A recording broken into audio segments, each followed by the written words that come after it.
This episode is brought to you by Bird, a Binance Incubator Labs participant. Bird is on the cusp of releasing their most anticipated product yet.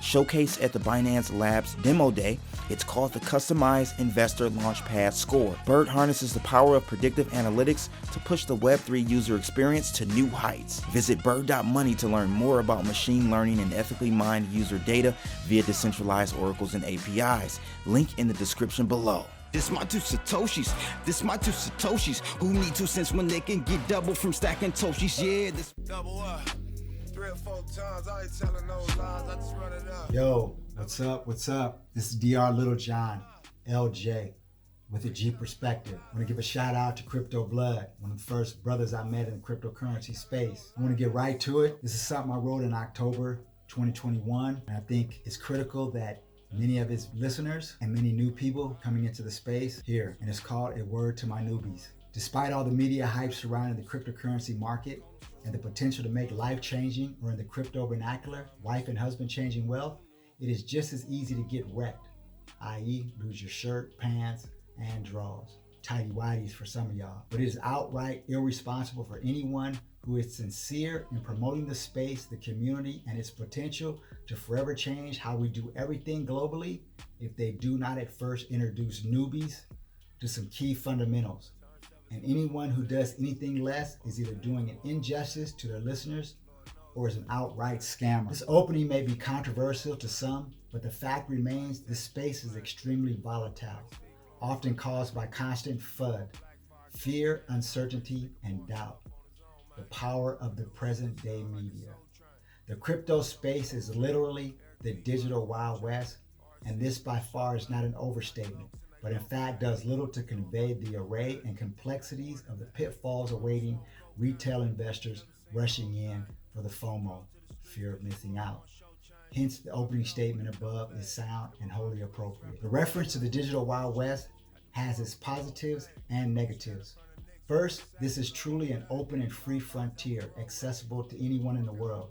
It's based on the premise that each idea, protocol, or network represented by a digital coin or token using distributed ledger technology, DLT, called a blockchain, ruled and controlled by a consensus algorithm, code, and given its value, use case, utility, by the participants, thus creating a network community, which in a sense is managed by a community of known or unknown coders called developers, devs, while simultaneously all transactions being verifiable on said blockchain at any time by anyone, anywhere. Hence the phrase, don't trust, verify, with the ultimate goal of the project's functions, coins, and influence moving towards an equal distribution called decentralization. Basically, an entity with no central point of attack, owned by no one and not controlled by any one central authority.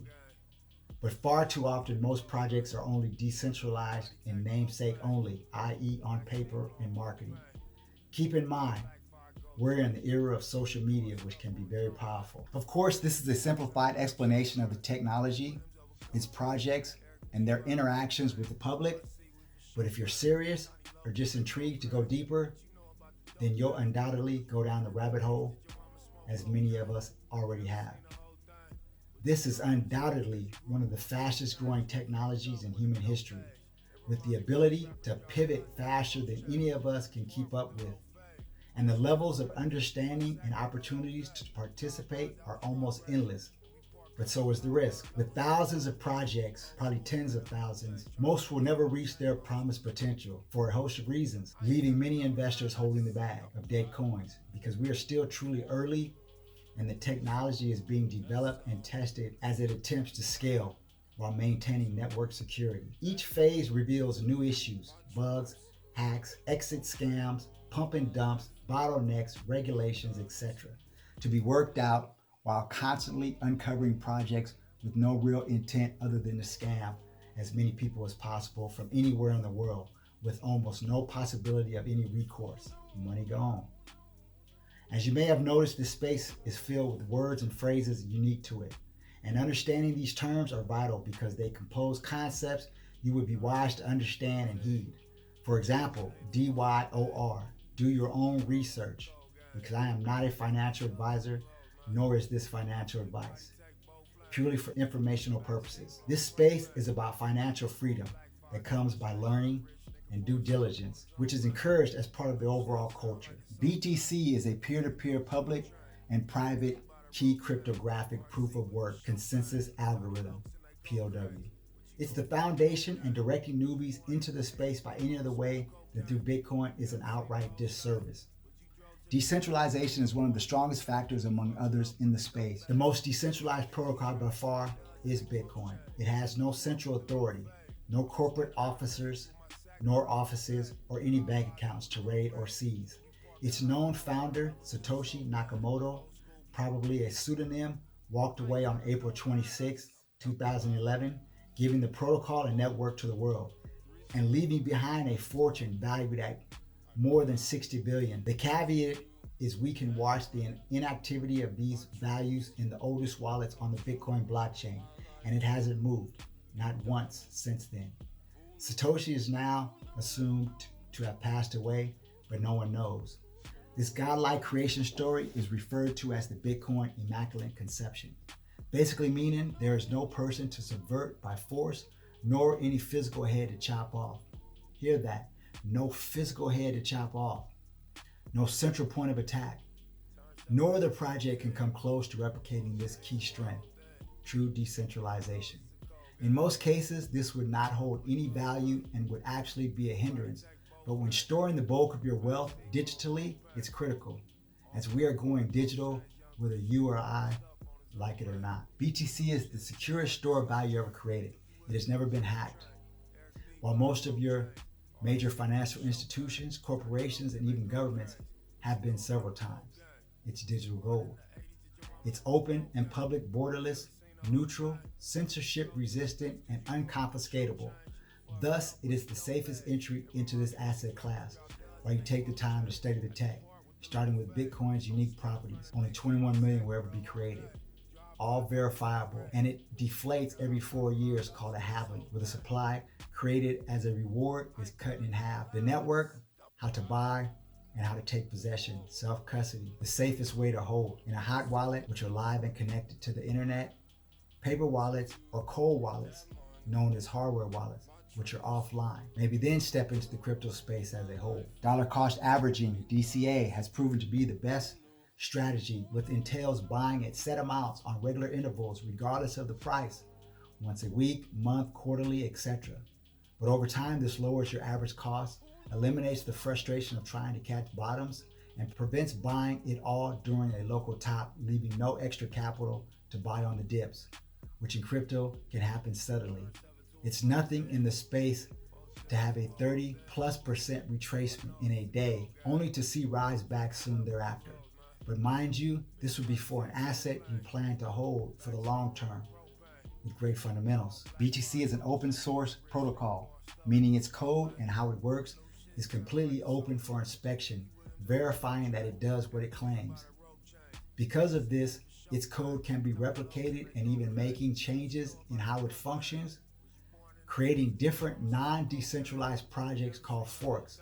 So beware, there are failed inferior forks with Bitcoin something in their names, often attracting newbies because the exchange rate is significantly lower, as well as its security, which is much weaker, with vulnerabilities due to the lack of a strong network and hash rate. Simply put, significant amount of computer power utilizing specialized chips that only does one thing: verify transactions and create blocks on the blockchain with a process called mining that's solving extremely complex mathematical problems and sealing them cryptographically.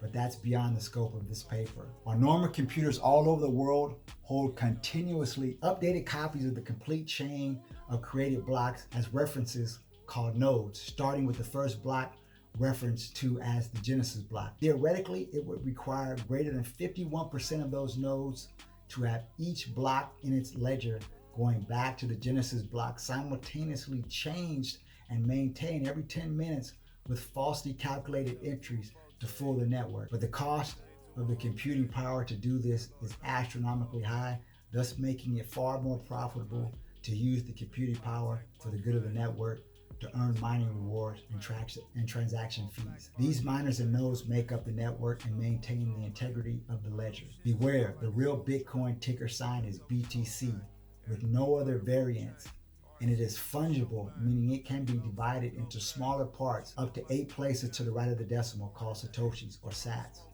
thus allowing you to purchase almost any portion less than a full Bitcoin. For the first time in history, decentralized finance allows you to be your own bank backed by Bitcoin as a digital gold with the opportunity to sprinkle gold dust of the smallest amounts at projects like a VC, or my favorite, like a king sitting on his throne with a storehouse of gold, entertaining a constant stream of explorers in need of funding in search of the new world. But the wise king that you are anticipates that most will never return, thus not threatening the kingdom's wealth and sovereignty because the bulk of wealth remains in the kingdom's gold. But if one of those long shot returns, the kingdom's wealth and power increases significantly. This is a great analogy on how we should approach this space.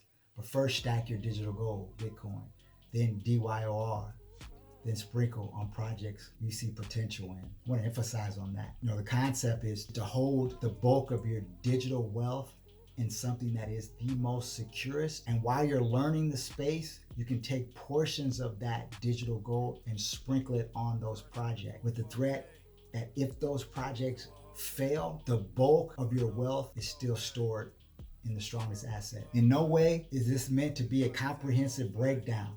This barely scratches the surface of the technology, nor should you expect to grasp the basic concepts here after hearing once. But the purpose is to introduce newbies to the space by the front door, Bitcoin, with warnings of the potential risk if you leap into the hype. Welcome to the space. I'll see you on the moon. Look for more of my in-depth future posts on this subject and more. From a G perspective, this is Dr. Little John, and I'm out. Peace. Who knew?